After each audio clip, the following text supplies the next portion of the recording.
ചെന്നായയും ആടും. സൂരജ്പൂർ കാട്ടിൽ ഒരു മുയലും ഒരു ആടും ജീവിച്ചിരുന്നു.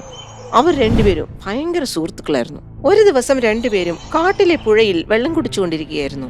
അപ്പോൾ അവിടെ അവരെ നോക്കിക്കൊണ്ടിരിക്കുകയായിരുന്നു ഒളിഞ്ഞിരുന്ന ഒരു ചെന്നായ. സമാധാനം, ഇന്ന് എനിക്ക് ആട്ടിറച്ചി കഴിക്കാം. കുറെ മാസങ്ങളായി ഞാൻ ആട്ടിറച്ചി കഴിച്ചിട്ട്.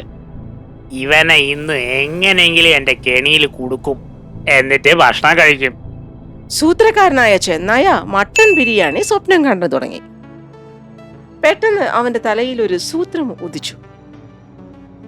അവൻ മരത്തിന്റെ പുറകിൽ നിന്നും ഉച്ചത്തിൽ കരയാൻ തുടങ്ങി. പെട്ടെന്നുള്ള നിലവിളിയും കരച്ചിലും കേട്ട മുയലും ആടും ചിന്തിക്കാൻ തുടങ്ങി. ആരോ ആപത്തിൽപ്പെട്ടതുപോലെ അവർക്ക് തോന്നി. അവർ ഉടനെ തന്നെ അവിടെയും ഇവിടെയുമൊക്കെ തിരയാൻ തുടങ്ങി. അപ്പോഴാണ് അവർ മരത്തിന്റെ പുറകിൽ നിന്ന് ചെന്നായ കരയുന്നത് കണ്ടത്. ചെന്നായയോട് ആട് ചോദിച്ചു, ചെന്നായേട്ടാ, എന്താ പറ്റിയത്? എന്തിനാ ഉച്ചത്തിൽ കരഞ്ഞത്?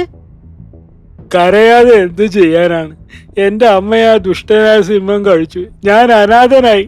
ഇപ്പൊ എനിക്ക് സ്വന്തവും ബന്ധവും കൂട്ടുകാരും ആരുമില്ല. ഞാൻ തീർത്തും ഒറ്റയ്ക്കായിപ്പോയി. എനിക്ക് എന്റെ അമ്മയുടെ ഓർമ്മ വരുന്നു. അയ്യോ, ഇത്രയും ദുഃഖം ആർക്കും വരാൻ പാടില്ല. നിന്റെ അമ്മയുടെ ആത്മാവിന് ശാന്തി കിട്ടട്ടെ. വിഷമിക്കേണ്ടോ. ഇനി മുതൽ ഞങ്ങളുണ്ട് നിന്റെ കൂടെ. നിനക്ക് ഒറ്റയ്ക്കാണെന്ന ഫീലിംഗ് വരുമ്പോ നീ ഞങ്ങളൊപ്പം കളിക്കാൻ പോന്നോളൂ. നമുക്ക് ഒന്നിച്ചിവിടെ കളിക്കാട്ടോ. എന്റെ ആടെ, നിനക്കെന്താ വട്ട് പിടിച്ച? ഇവനെ നമുക്ക് ആരാന്ന് തന്നെ അറിയില്ല. അറിയാതെ ആൾക്കാരുടെ കൂടെ സുഹൃത്ത് ബന്ധം കൂടുന്നത് നല്ലതാണോ? എന്റെ മൊയിലൂട്ടാ, നീയാണോ ഇങ്ങനെ പറയുന്നത്? നോക്കൂ, അവൻ ഹൃദയം പൊട്ടി കരയുകയാണ്. ഇപ്പോൾ അവന്റെ അടുത്ത് അവന്റെ അമ്മ ഇല്ല. അമ്മ ഇല്ലാത്തതിന്റെ ദുഃഖം എനിക്ക് നന്നായിട്ട് അറിയാം മൊയിലൂട്ടാ. നീ ഇങ്ങനെയൊന്നും സംസാരിക്കില്ലേ പ്ലീസ്. നീ എത്ര നല്ലവളാണ്. എന്റെ വിഷമം നിനക്ക് നല്ലോണം മനസ്സിലാവുന്നുണ്ട്. നിന്നെ പോലുള്ള സുഹൃത്താണ് എനിക്ക് വേണ്ടത്. ആടുപെണ്ണെ, നീ എന്റെ സുഹൃത്താവുമോ? അതിനെന്താ, തീർച്ചയായും. നമുക്ക് നല്ല കൂട്ടുകാരാവാട്ടോ. നോക്കൂ, രാത്രിയായി തുടങ്ങി. ഞങ്ങൾ വീട്ടിൽ പോവാ. നാളെ കാണാട്ടോ, മറക്കല്ലേ. ഇങ്ങനെ പറഞ്ഞ പാവം ആടും മുയലും അവരവരുടെ വീടുകളിലേക്ക് പോയി. ചെന്നായിക്കാണെങ്കിലോ ഭയങ്കര ഖുഷി. അവന് ഒരു കാര്യം മനസ്സിലായി. ആ ആട് ഒരു പാവം ശുദ്ധഗതികാരിയാണെന്ന്. ചെന്നായ വിചാരിച്ചത് ശരിയാണ്. ആട് വളരെ സാധുവും പരമശുദ്ധയുമാണ്.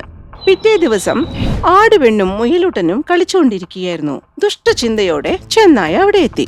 കൂട്ടുകാരി, എന്നെയും കളിക്കാൻ കൂട്ടുമോ? നമുക്ക് 3 പേർക്കും ഒന്നിച്ച് കളിക്കാം. പിന്നെന്താ, തീർച്ചയായിട്ടും. എന്തിനാണ് ഇങ്ങനെ ചോദിക്കുന്നത്?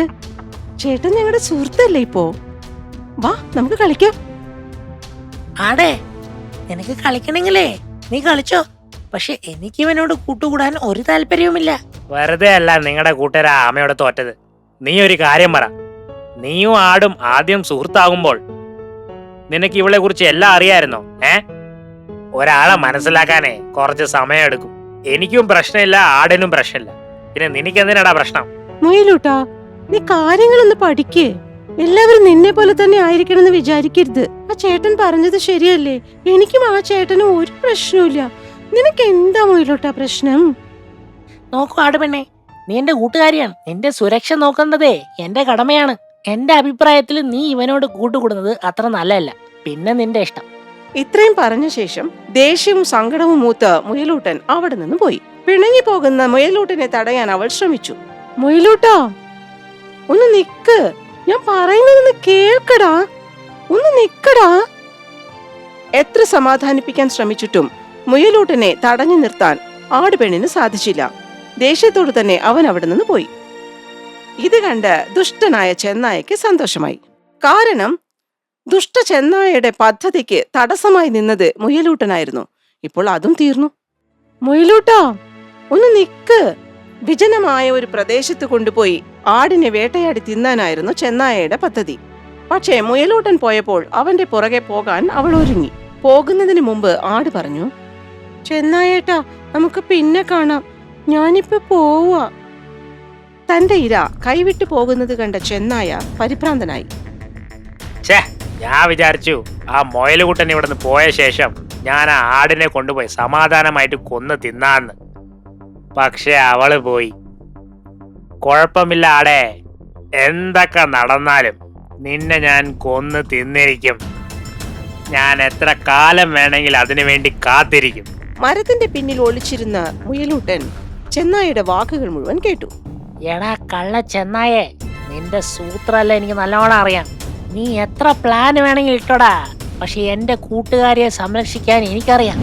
ഉടനെ തന്നെ മുയലൂട്ടൻ തുള്ളിച്ചാടി ആടുപെണ്ണിന്റെ അടുത്തെത്തി ചെന്നായ പറഞ്ഞതൊക്കെ അവതരിപ്പിച്ചു. മുയലൂട്ട, നീ ഇങ്ങനെ പറയുന്നു ഞാൻ വിചാരിച്ചില്ല. നിനക്ക് ചെന്നായ ചേട്ടനെ ഇഷ്ടമല്ലാന്ന് എനിക്കറിയാം.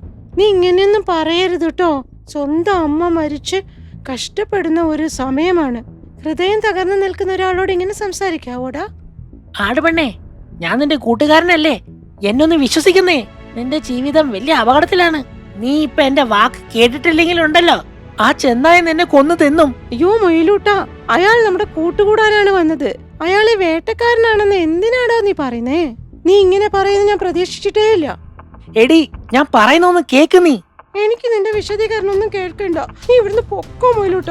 ശരി, ഞാൻ പോവാ. ഞാൻ പറഞ്ഞതൊക്കെ നിന്റെ ഓർമ്മയിലിരിക്കട്ടെ. ആദ്യം വെട്ടപ്പെടുന്നത് വളവില്ലാത്ത മരങ്ങളാണ്. സൂത്രം അറിയാത്ത ഒരാളെയാണ് ആദ്യം വേട്ടയാടുക എല്ലാവരും. ഇത്രയും പറഞ്ഞ ശേഷം കോപിഷ്ഠനായ മുയലൂട്ടൻ അവിടെ നിന്നും പോയി. മുയലൂട്ടൻ പിണങ്ങിപ്പോയതിനു ശേഷം ആടുപെണ്ണ് പുറത്തേക്ക് ഇറങ്ങിയിട്ടേയില്ല. പക്ഷേ അവളെ വേട്ടയാടാൻ കാത്തിരിക്കുകയാണ് അവിടെ ചെന്നായ.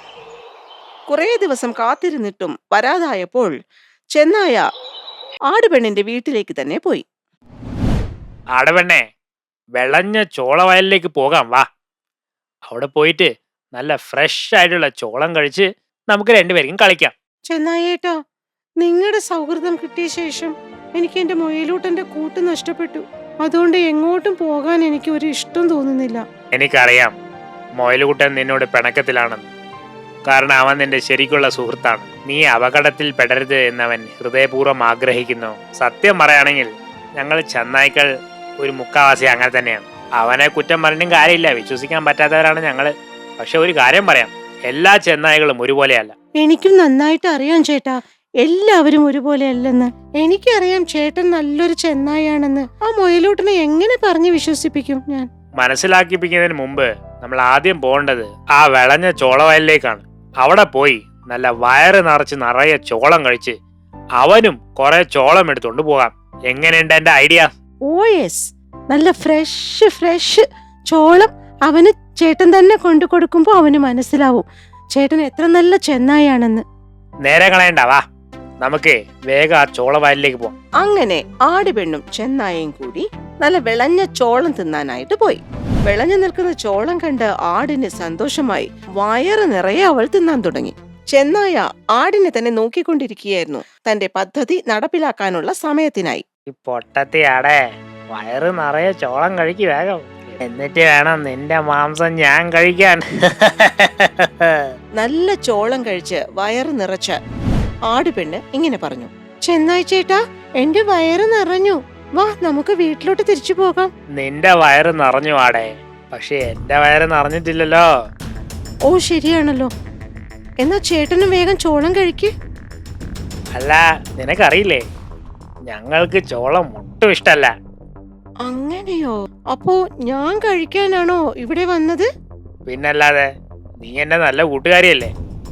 ചെന്നാ ചേട്ടാ, നിങ്ങൾക്ക് എത്ര നല്ല മനസ്സാണ്. പറയൂ, നിങ്ങൾക്ക് എന്താണ് ഇഷ്ടം? എനിക്ക് ആട്ടിറച്ചി എന്ന് പറഞ്ഞ പ്രാണനാ. അതുകൊണ്ട് ഞാൻ നിന്നെ തിന്നാൻ പോവായപ്പോ. എന്ത്? ചേട്ടൻ എന്നെ തിന്നാൻ പോവാണെന്നോ? ഞാൻ ചേട്ടന്റെ കൂട്ടുകാരിയല്ലേ? നീ ഒരു പൊട്ടി തന്നെ എന്റെ ആടെ. ശരാ, നിന്നെ കൊന്നു തിന്നാനാണ് ഞാൻ നിന്റെ സുഹൃത്തായത്. ശരി, എനിക്ക് നല്ല വിശപ്പുണ്ട്, തയ്യാറായിക്കോ. ഇത്രയും പറഞ്ഞ ശേഷം ദുഷ്ടനായ ചെന്നായ ആ ആടുപെണ്ണിനെ പിടിച്ചു വെച്ചു. നിന്റെ ആ മൊയലുകുട്ടൻ പറഞ്ഞത് ശരിയാണ്, എന്റെ സൗഹൃദം നിനക്ക് ആപത്താണെന്ന്. പക്ഷെ നീ അവൻ പറഞ്ഞത് കേട്ടില്ല. കണ്ടില്ലേ, നീ ഇപ്പൊ എന്റെ വയറ്റിലേക്ക് പോകാൻ പോകുന്നത്. നീ എന്നെ ശരിക്കും പറഞ്ഞു പറ്റിച്ചല്ലേ? നിന്നെ ദൈവം വെറുതെ വിടില്ല. എന്റെ മുയലൂട്ടൻ എന്നോട് പറഞ്ഞത് ഞാൻ കേട്ടില്ല. ശരിയാണ്, പക്ഷെ ഇപ്പൊ കരഞ്ഞിട്ട് എന്ത് കാര്യം? നീ എന്റെ കെണിയിൽ പെട്ടില്ലേ. എന്നിൽ നിന്നും നിനക്ക് രക്ഷയില്ല എന്റെ ആടെ. രക്ഷപ്പെടാനാകാതെ ആടുപെണ്ണ് ഉച്ചത്തിൽ കരയാൻ തുടങ്ങി. അയ്യോ, രക്ഷിക്കണേ, ആരുമില്ലേ, എന്നെ രക്ഷിക്കണേ. മുയലൂട്ടിന് നന്നായി അറിയാമായിരുന്നു ആ ചെന്നായ അവളെ എപ്പോ വേണമെങ്കിലും കൊന്നു തിന്നുമെന്ന്. അതുകൊണ്ട് തന്നെ അവൻ അവളെ രക്ഷിക്കാനുള്ള എല്ലാ ഏർപ്പാടുകളും നേരത്തെ തന്നെ ചെയ്തിരുന്നു. അവൻ മുമ്പ് തന്നെ ആടുപെണ്ണിന്റെയും ചെന്നായയുടെയും സൗഹൃദത്തെക്കുറിച്ച് സിംഹരാജാവിനോട് പറഞ്ഞു വെച്ചിരുന്നു. അതുകൊണ്ട് തന്നെ അവളുടെ കരച്ചിൽ കേട്ട മാത്രയിൽ കാട്ടിലുള്ള ജീവികളെല്ലാം അവളെ രക്ഷിക്കാൻ അവിടേക്ക് പാഞ്ഞു. ആടനെവിടെ? ആടുപെണ്ണിന്റെ രോമത്തിലൊരു പരിക്ക് പറ്റിയാൽ പോലും നിന്നെ ഞങ്ങൾ വെറുതെ വിടില്ല. രാജാവേ, നിങ്ങളൊക്കെ ഇവിടെ എങ്ങനെ എത്തി? ആപത്ത് കാലത്ത് രക്ഷിക്കുന്നവനാണടാ ശരിക്കുള്ള ഒരു സുഹൃത്ത്. മനസ്സിലായടാ ചെന്നായേ, മൊയിലും ആടും ഞങ്ങളുടെ കൂട്ടുകാരാണ്.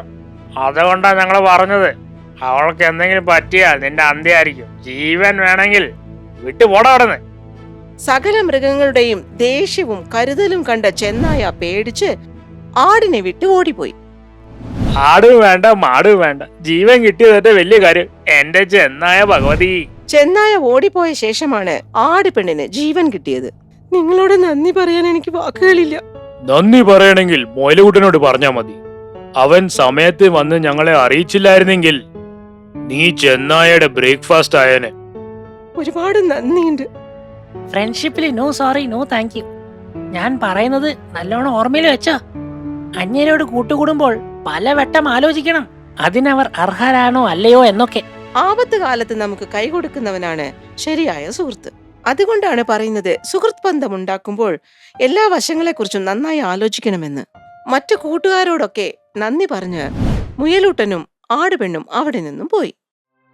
ഷേർസിംഗ് ഇപ്പോൾ വാർദ്ധക്യാവസ്ഥയിലെത്തി നിൽക്കുകയാണ്. തന്റെ കാലശേഷം പിൻഗാമിയായി ജ്ഞാനമുള്ള ഒരു ജീവിയെ തിരഞ്ഞെടുക്കാൻ സിംഹരാജാവ് ആഗ്രഹിച്ചു. അതുകൊണ്ട് സകല ജീവികളെയും ദർബാറിൽ വിളിച്ചുകൂട്ടി. പ്രിയ പ്രജകളെ, ഞാൻ വൃദ്ധനായി കഴിഞ്ഞു. പഴയ പോലെ രാജകാര്യങ്ങളൊക്കെ നോക്കാൻ എനിക്ക് സാധിക്കും തോന്നില്ല. അതുകൊണ്ട് എന്റെ പിൻഗാമിയായി ഒരു ജ്ഞാനിയെ തിരഞ്ഞെടുക്കാൻ ആഗ്രഹിക്കുന്നു. രാജാവാകാൻ ആഗ്രഹിക്കുന്ന ജീവികൾ ഐകമായും ഭൗതികവുമായ പരീക്ഷണങ്ങൾക്ക് തയ്യാറാകണം. അതിൽ വിജയിക്കുന്ന ജീവിയായിരിക്കും ഈ കാട്ടിലെ രാജാവ്. ഷേർസിംഗിന്റെ ഈ പ്രഖ്യാപനം കാട്ടിലെങ്ങും കാട്ടുതീ പോലെ പടർന്നു പിടിച്ചു. വനത്തിലെ ഓരോ കോണിലും ഇത് തന്നെയായിരുന്നു സംസാര വിഷയം. കുരങ്ങച്ച കുരങ്ങച്ച, നിനക്ക് രാജാവായിക്കൂടെ? നിങ്ങൾ സമർത്ഥനും ശക്തിമാനുമാണ്. അതൊക്കെ ശരി തന്നെ, പക്ഷെ രാജാവാകാനുള്ള അർഹത എനിക്കില്ല. കാട്ടിലെ രാജാവ് സിംഹമാവുന്നതാണ് നല്ലത്. ഷേർ സിംഗ് തന്റെ മകനെ രാജാവാക്കിയാൽ മതിയായിരുന്നു. പക്ഷെ ഷേർ സിംഗിന് ബലശാലി മാത്രം പോരാ, ബുദ്ധിശാലിയും ആയിരിക്കണമെന്നല്ലേ സിംഹരാജാവിന്റെ ആഗ്രഹം? ഷേർ സിംഗ് ഒരു ബുദ്ധിരാക്ഷസനല്ലേ? അങ്ങേര് വെക്കുന്ന ടെസ്റ്റിൽ നമ്മൾ എങ്ങനെ പാസ്സാകാനാ എന്റെ ഈശ്വരാ? മറ്റൊരു ഭാഗത്ത് സിംഹിണിയുടെ ദത്ത് സഹോദരനായ കുറുക്കന് രാജാവാകാൻ ആഗ്രഹമുദിച്ചു. അവൻ അത് സിംഹിണിയോട് പറയുകയും ചെയ്തു. ചേച്ചി, ചേട്ടൻ രാജാവ് സിംഹാസനം ഒഴിയാൻ പോകുകയാണോ? ആ അതെ, ഞാനും കേട്ടു. ചേച്ചി, എനിക്ക് രാജാവാകാനുള്ള യോഗ്യതയില്ലേ? പിന്നെ നിനക്ക് രാജാവാകാനുള്ള യോഗ്യതയൊക്കെ ഉണ്ട്. പക്ഷേ മഹാരാജാവ് വെച്ചിരിക്കുന്ന പരീക്ഷണങ്ങളിൽ നീ ജയിക്കണം. തയ്യാറാവടാ? പരീക്ഷണങ്ങൾക്ക് തയ്യാറാണെന്ന് പറഞ്ഞപ്പോൾ തന്നെ സിംഹരാജാവിന്റെ അടുത്തേക്ക് സിംഹിണി അവനെയും കൊണ്ടുപോയി. റാണിയോടൊപ്പം കുറുക്കനെ കണ്ട മഹാരാജാവ് ഇങ്ങനെ ചോദിച്ചു. മഹാറാണി, എന്നെ കാണാനാണോ വന്നത്? അതെ രാജാവേ, ഞാൻ എന്റെ ദത്ത് സഹോദരനെയും കൊണ്ട് അങ്ങയോട് ഒരു കാര്യം അപേക്ഷിക്കാനാണ് വന്നത്. ആഹാ, അങ്ങനെയോ? പറയൂ, എന്തിനാ കുറുക്കനാളിനെ കൊണ്ട് ഇങ്ങോട്ട് വന്നത്? ഇവനെ അങ്ങ് രാജാവാക്കണമെന്നാണ് എന്റെ ആഗ്രഹം. ഇത് പറ്റില്ലല്ലോ റാണി. പക്ഷേ എന്തുകൊണ്ട് കുറുക്കൻ രാജാവായിക്കൂടാ? കാരണം ഇവൻ നമ്മുടെ രാജകുടുംബത്തിൽ പെട്ടവനല്ലല്ലോ. ഇത് ശരിയല്ല മഹാരാജാവേ. നേതാവിന്റെ മകൻ തന്നെ നേതാവാകണമെന്ന് പറഞ്ഞാൽ നമുക്കും മനുഷ്യർക്കും തമ്മിൽ എന്താണ് വ്യത്യാസം? അളിയൻ തന്നെ പറഞ്ഞതല്ലേ, ജ്ഞാനിയായ ഒരാൾക്ക് മാത്രമേ ഈ കാട്ടിലെ രാജാവാകാൻ പറ്റുമെന്ന്. അതിനൊരു ജ്ഞാനിയല്ലേ രാജാവേ? ഞാൻ ഇങ്ങനെയും പറഞ്ഞിട്ടില്ലേ, കായികമായും ഭൗതികമായുള്ള പരീക്ഷ പാസ്സാവുന്നവന് മാത്രമേ ഈ കാട്ടിൽ രാജാവാൻ പറ്റുമെന്ന്. മഹാരാജാവേ, അങ്ങേക്ക് ഓർമ്മയുണ്ടോ ഒരു ദിവസം വേട്ടക്കാർ അങ്ങയെ ബന്ധിച്ചത്? അന്ന് ഞാനല്ലേ അങ്ങയെ രക്ഷിച്ചത്. അന്ന് അങ്ങ് എനിക്കൊരു വാക്ക് തന്നിരുന്നു. നീ എന്റെ ജീവൻ രക്ഷിച്ചിരിക്കുന്നു. പറയൂ, നിനക്ക് എന്താണ് വേണ്ടത്? മഹാരാജാവേ, ഇപ്പോൾ എനിക്ക് ഒന്നും വേണ്ട. തരികയാണെങ്കിൽ അങ്ങ് എനിക്കൊരു വാക്ക് തരണം. സമയം വരുമ്പോൾ ഞാൻ ചോദിക്കുന്നത് എന്തും അങ്ങ് എനിക്ക് സാധിച്ചു തരണം. ഞാൻ നിനക്ക് വാക്ക് തരുന്നു. സമയം വരുമ്പോൾ നീ എന്തു ചോദിച്ചാലും ഞാൻ അത് നടത്തും. ആ വാക്ക് അങ്ങയ്ക്ക് ഓർമ്മയുണ്ടെങ്കിൽ ഇപ്പോൾ സാധിച്ചു തരണം. എന്റെ സഹോദരനെ രാജാവാക്കണം. ശരി, നീ പറഞ്ഞതുകൊണ്ട് ഇവനെ ഞാൻ രാജാവാക്കാൻ തയ്യാറാണ്. പക്ഷേ എന്റെ പരീക്ഷയിൽ ഇവൻ പാസ്സാകണം. ഞാൻ ഏത് പരീക്ഷയിലും പങ്കെടുക്കാൻ തയ്യാറാണ് രാജാവേ. അപ്പോൾ നദിയുടെ അക്കരയിൽ നിന്നും തോക്കിൽ നിന്നും വെടിയുതിർക്കുന്ന ശബ്ദം കേട്ടു. ശരി കുറുക്കൻ അളിയ, പറ, എന്താണ് ഈ ശബ്ദം? അല്ലേ, ഇതൊരു എളുപ്പമുള്ള ചോദ്യമാണ്. വെയിറ്റ്, ഞാൻ ഇപ്പൊ നോക്കിട്ട് വരാം. കുറുക്കൻ ഉടനെ തന്നെ ഓടി നദിയുടെ അക്കരെ പോയി.